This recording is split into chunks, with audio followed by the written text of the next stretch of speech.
Components of business environment, basically जो अपने start किए थे, इंटरनल एनवायरनमेंट और एक्सटर्नल एनवायरनमेंट। ठीक है, इंटरनल एनवायरनमेंट किससे रिलेटेड होता है? जो अंदर सब चीजें से मेरा बिजनेस इफेक्ट हो सकता है, वो सब एनवायरनमेंट्स को हम लोग, वो सब एस्पेक्ट्स को हम लोग इंटरनल एनवायरनमेंट बोलते हैं। और एक्सटर्नल एनवायरनमेंट जो सब बाहर वाले फैक्टर्स हैं जो मेरे इंडस्ट्री या बिजनेस को हैम्पर कर सकते हैं, that is external environment. That is also distributed और classified into two categories. First is the micro part and second is the macro part. Micro जो इमीडिएट इफेक्ट देता है आपके बिजनेस को, that is known as the micro aspects. And जो आपके थोड़े बाहर के एस्पेक्ट्स हैं जो आपको डायरेक्टली हैम्पर नहीं करेंगे, दैट इज मैक्रो इफेक्ट्स। ठीक है, जो पूरे इंडस्ट्री को एक साथ, जैसे माइक्रो और मैक्रो इकोनॉमिक्स पढ़े भी हैं, माइक्रो इकोनॉमिक्स इंडिविजुअली को कैसे हैम्पर कर सकता है और मैक्रो पूरे एनवायरनमेंट को एक साथ कैसे हैम्पर कर सकता है, वैसे है। ठीक है, इसमें बाद में भी एग्जांपल्स दिया हुआ, उसके हिसाब से अगर आप डिस्टिंग्विश करोगे ना, इंटरनल एनवायरनमेंट, जैसे आप इंडिया में रहते हो, India comes under Asia. Asia किस में आता है? अर्थ में। अर्थ कहाँ पे आता है? सोलर सिस्टम में। सोलर सिस्टम कहाँ आता है? मिल्की वे में। मिल्की वे कहाँ पे आता है? तो यूनिवर्स, सोलर सिस्टम, आपका मिल्की वे, ये सब जो चीज है, that comes under macro effects. ठीक है, इंडिया के अंदर या कुछ भी होगा वो आपके इंटरनल एनवायरनमेंट में आएगा। ठीक है, इंडियन गवर्नमेंट पॉलिसीज चेंज होंगी या इंडियन सब कॉन्टिनेंट में जो भी चीज होती है, ठीक है, that affects the direct activities of the Indian सब कॉन्टिनेंट। तो इंडियन कंट्री को हैम्पर करेगा, दैट इज इंटरनल एनवायरनमेंट। अर्थ में कुछ भी हो, ठीक है, या बाहर में हो, तो उससे क्या होगा? अर्थ से रिलेटेड कोई भी एस्पेक्ट हो तो वो भी आपको कंट्री को तो इफेक्ट करने ही वाला है। वर्ल्ड में अगर इंटरेस्ट रेट इंक्रीज डिक्रीज हुए, वहां पे कोई चीज इफेक्ट हुआ, तो वो अर्थ में, मतलब वर्ल्ड में जो भी चीज होगा वो भी इंडिया को इफेक्ट तो करेगा, इनडायरेक्टली करेगा, लेकिन करेगा तो सही। तो दैट इज माइक्रो इफेक्ट्स अर्थ के अंदर ये। और बाकी मिल्की वेज और वहां पे भी जब कुछ चीज होगा वो अर्थ को इफेक्ट करेगा। ग्लोबल वार्मिंग और ये सब चीजें पूरे वर्ल्ड को इफेक्ट कर रहा है, वो वर्ल्ड को इफेक्ट कर रहा है, तो आपके इंडिया भी वर्ल्ड में ही आता है, तो आपको भी इफेक्ट करेगा। तो दैट इज मैक्रो इफेक्ट्स। वो पूरे यूनिवर्स को एक साथ इफेक्ट करता है, तो उसको हम लोग मैक्रो एस्पेक्ट्स बोलते हैं। ठीक है, सो इंटरनल एनवायरनमेंट में क्या आ गया? Value systems. जो भी आपके वैल्यू सिस्टम्स है, बिजनेस ऑर्गेनाइजेशन अगर आप चलाते हो तो सर्टेन प्रिंसिपल्स, रेगुलेशंस, और इसके हिसाब से आप अपना बिजनेस कैरी फॉरवर्ड करते हो। प्रिंसिपल्स होना ही चाहिए एक बिजनेस अगर आप चला रहे हो, तो बिना प्रिंसिपल्स के बिजनेस नहीं चलता। ठीक है, अगर आपका प्रिंसिपल्स ही खराब है तो आपका बिजनेस लॉन्ग रन चलेगा। Next is missions and objectives. What are the goals of your firm? If the goal is for sales maximization, is your goal for profit maximization, is your goal for risk minimization? Depends कि आपका internal environment कैसे है। अगर sales maximisation वाला चीज होगा तो आप क्या करोगे? ज्यादा से ज्यादा प्रोडक्ट्स बेचना स्टार्ट करोगे एट लोअर कॉस्ट। ठीक है, but if your motive is profit maximisation, तो आप क्या करोगे? ज्यादा से ज्यादा प्राइसेस चार्ज करोगे। ज्यादा प्राइसेस चार्ज करोगे तो वो इफेक्ट आपका लॉन्ग रन में आप सर्वाइव कर पाओगे? नहीं कर पाओगे, बिकॉज कॉम्पिटिटिव फर्म्स जो है वो आपके साथ ही है। ठीक है, they will try to exploit the market, वो मार्केट में घुस जाएंगे। Clear? Next is organisational structure. आपका ऑर्गेनाइजेशनल स्ट्रक्चर किस हिसाब से है? ठीक है, मैनेजर, उसके अंदर सब मैनेजर्स जो है वो कैसे डील कर रहे हैं। आपका ऑर्गेनाइजेशन स्ट्रक्चर जो है इजीली अगर अपर लेवल मैनेजमेंट और लोअर लेवल मैनेजमेंट इंटरेक्ट कर पा रहे हैं, then it is a good organisation structure. पर जहाँ पे बहुत हैफिजेट है, बहुत कॉम्प्लिकेटेड है, जहाँ पे बोर्ड ऑफ डायरेक्टर्स, मैनेजर्स और ये सब के बीच में भी अगर ढंग से नहीं काम हो रहा है, if they don't have coordination, then the industry won't survive. Clear? Next is corporate culture. आपका यहाँ पे corporate culture कैसा है? Is it good or bad? बहुत ज्यादा competitive होना is also bad for the industry.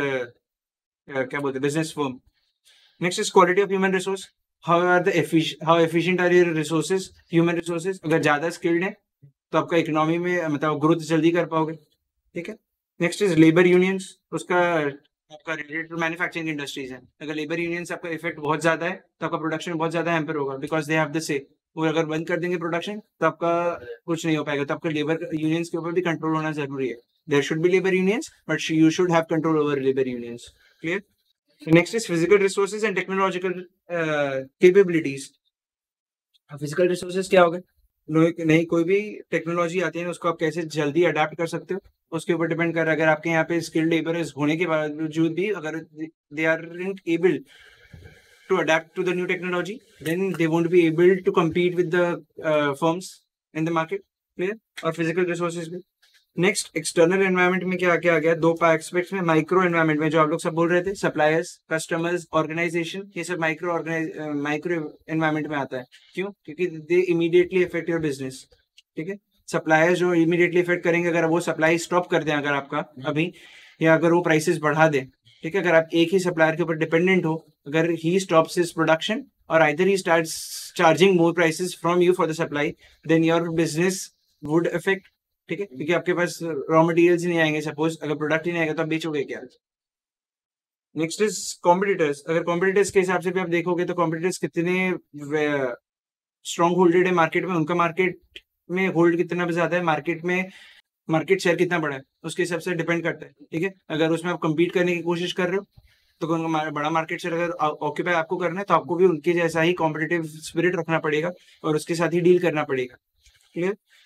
Intermediaries, बहुत ज्यादा इंटरमीडियरीज हो तो क्या होता है, इंटरमीडियरीज इफेक्ट द प्राइसेस। जितना ज्यादा इंटरमीडियरीज बढ़ेगा उतना प्रॉफिट मार्जिन बढ़ेगा, प्रॉफिट मार्जिन बढ़ेगा, प्राइसेस बढ़ेंगे। Clear. Next is macro environment. Macro environment में इकोनॉमिक आ गया। इकोनॉमिक में क्या क्या आता है, इकोनॉमिक फैक्टर जैसे कि अगर गवर्नमेंट कुछ इकोनॉमिक स्नैप बजट में अगर आपका कुछ तो चेंजेस, पॉलिटिकल में भी आ सकते में जैसे कि पावर अगर आ गया, हैं, inflation deflation. What type of economy you are operating in also affects your business environment. जैसे कौन से 3 टाइप की इकोनॉमीज होते हैं, develop, under develop and developing. और भी 3 होते अच्छा, वो कैपिटलिस्टिक इकोनॉमी, मिक्स इकोनॉमी और ये सोशल हैं। इकोनॉमी। कैपिटलिस्टिक इकोनॉमी में फायदा क्या है, कैपिटलिस्टिक में ये है कि आपका प्राइवेट बिजनेसमैन को वो सहारा देते हैं। कैपिटलिस्टिक बिजनेसमैन आपका वहाँ पे लीडर बन के बैठते हैं, जैसे अमेरिका। सोशल इकोनॉमी मतलब कि वहाँ पे गवर्नमेंट होता है, गवर्नमेंट आपका पब्लिक के ऊपर भी देखते हैं, जैसे कि आपका चाइना। और मिक्स इकोनॉमी मतलब इंडिया, मतलब कि प्राइवेट और दोनों ही देख लेंगे। तो मिक्स इकोनॉमी का फायदा है कि नुकसान है, मिक्स इकोनॉमी का फायदा ये है कि आपका कि दोनों एक संग आपका परफेक्टली बैलेंस में हम चला सकते हैं।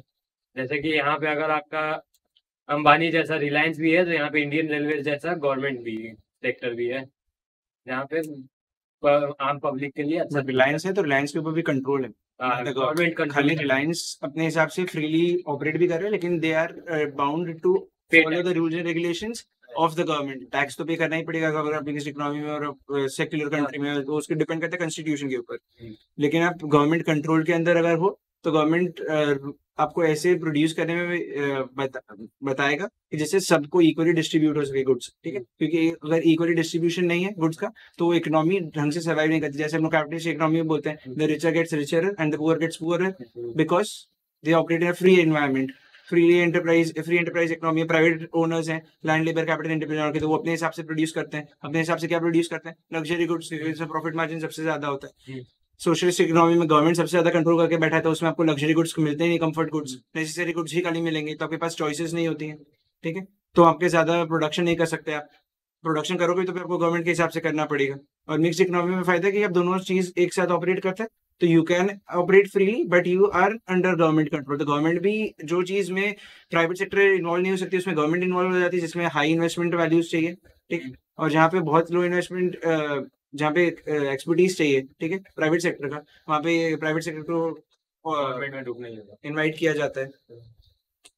तो इकोनॉमिक आप कैसी इकोनॉमी में ऑपरेट कर रहे हो उसके हिसाब से भी आपका एनवायरमेंट इफेक्ट होगा। कैपिटलिस्टिक में अगर ऑपरेट कर रहे हो तो आपको उसके हिसाब से गुड्स प्रोड्यूस करने पड़ेंगे। Next is political and legal. अब पॉलिटिकल और लीगल इफेक्ट कैसे होता है, पॉलिटिकल में अगर आपका ज्यादा गवर्नमेंट का लॉज, गवर्नमेंट लॉज, अगर गवर्नमेंट चेंज हो गया तो पुराने गवर्नमेंट के जितने नीति उसको वापस चेंज भी कर सकते हैं नई गवर्नमेंट। अनस्टेबल गवर्नमेंट, स्टेबिलिटी नहीं होता है। ठीक है, ये एक पॉइंट है। लीगल पॉइंट भी है, कॉन्स्टिट्यूशन, आपके लॉज चेंज यहाँ पे कैसे ऑपरेट कर रहे हैं, ठीक है, उसके हिसाब से भी यहाँ पे गवर्नमेंट कितना अट्रैक्टिव है। बेसिकली अगर government is welcoming in nature तो यहाँ पे ज्यादा इन्वेस्टमेंट आएगा, ज्यादा ये सब चीजों का आपको सब्सिडीज दिए जा रहे हैं, टैक्सेस आपको, जैसे इंडियन इकोनॉमीज में भी है SEZ स्पेशल इकोनॉमिक जोन्स, वहाँ पे टैक्स नहीं देना पड़ता आपको कितने 10 ईयर्स के लिए। वहाँ पे आपको इलेक्ट्रिसिटी, लैंड, ये सब चीज बहुत इजीली प्रोवाइड की जाती है। तो बाकी सब इंडस्ट्रीज को क्या होगा कि यहाँ पे आके सेटअप करो तो उनका जो स्टार्टिंग का ब्रेक इवन पॉइंट जब तक आप पहुंचते हो तब तक आप इजीली कैरी फॉरवर्ड कर पाओगे अपना business. You don't have overhead costs basically. Next is technological aspect. Technological बाहर के नई टेक्नोलॉजी जैसे आएगी, जैसे IT सेक्टर में अगर नए आर्टिफिशियल इंटेलिजेंस आ गए तो उसको भी आपको नए टेक्नोलॉजी को आपको अफेक्ट कर सकता है आपके बिजनेस को। Next is global. Global global जैसे कि आपका अगर मार्केट अगर ग्लोबल ट्रेंड में हो, जैसे कि मान लीजिए अगर कोई इंडियन कंपनी अगर उसका कॉम्पिटिटर कोई ग्लोबल कॉम्पिटिटर्स आपके मार्केट में घुसते हैं तो उससे भी इफेक्ट कर सकता है। जैसे एप्पल है और लावा कंपनी है। हाँ सबसे नहीं, तो लावा इम्पोर्टेंट है, कंपनी था चाइनीज कंपनी अगर आप है ग्लोबल भाई। में देखोगे अभी के अभी हाँ यूक्रेन और रशिया, हाँ वो दोनों के वजह से पूरा वर्ल्ड इकोनॉमी डिस्टर्बेड है। हाँ, वीट का प्रॉब्लम हो रहा है, ऑयल का प्रॉब्लम हो रहा है। Next socio cultural, taste and preference. Demographic, income gap, age mean, population size, geographical areas, जो सब चीजें वो डेमोग्राफिक कंट्रोल में आती है। पॉपुलेशन साइज में भी आपका एज, यंग एज वाले हैं, ओल्ड एज पीपल ज्यादा हैं, उसके हिसाब से भी आपका मार्केट ऑपरेट करता है। मेरे को कौन सी इकोनॉमी में जाके अपना कंपनी सेटअप करना है, दैट ऑल्सो डिपेंड्स। अगर जैसे इंडियन कंपनीज हैं, इंडियन कंपनी में यहाँ पे क्या है, सबसे ज्यादा यंगस्टर्स हैं, ठीक है, तो यहाँ पे ऐसी कंपनीज को या ज्यादा कंपनीज यहाँ पे इंटरेस्टेड होती है क्योंकि यंगस्टर्स ज्यादा हैं, ठीक है, तो वो टाइप के वो प्रोडक्ट्स लेके आते हैं जो यंगस्टर्स ज्यादा डील करते हैं, जैसे स्मार्टफोन्स और ये सब चीज। अब बेबी प्रोडक्ट्स भी सबसे ज्यादा यहीं पे बिकते हैं, क्यों? क्योंकि यहाँ पे सबसे ज्यादा हाई बर्थ रेट है, ठीक है। जापान और ये सब जगह पे ज्यादा से ज्यादा मेडिसिन वाले लोग जाते हैं, क्यों? हाँ, क्योंकि वहाँ पे ओल्ड एज पीपल सबसे ज्यादा है। तो कैसे टाइप का डेमोग्राफिक ट्रांजिशन आपका है, उसके डेमोग्राफिक वो है, उसके हिसाब से भी डिपेंड करता है। फिर इनकम के ऊपर भी डिपेंड करता है, ठीक है। तो ये ओवरऑल पर यही सब चीज को डेप्थ में पढ़ना है।